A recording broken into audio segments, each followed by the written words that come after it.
যদি সূরা ফাতিহা 7 বার জুমার দিন সূরা ফাতিহা 7 বার পড়লো,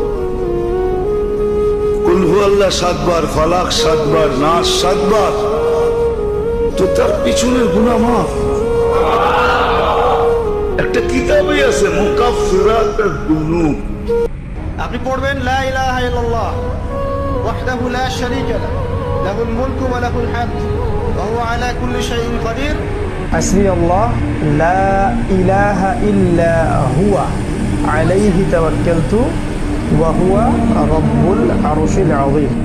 সকালে এবং সন্ধ্যায় অর্থাৎ ফজরের পরে এবং মাগরিবের পরে 7 বার করে পড়ার একটা হাদিস আছে। এই 7 বার করে যদি পড়া হয় ইনশাআল্লাহ, এর ফজিলত হচ্ছে যে দুনিয়া এবং আখিরাতের যে কোনো প্রয়োজন পূরণের জন্যে বা হাজত পূরণের জন্যে আল্লাহ রাব্বুল আলামিন একাই সেই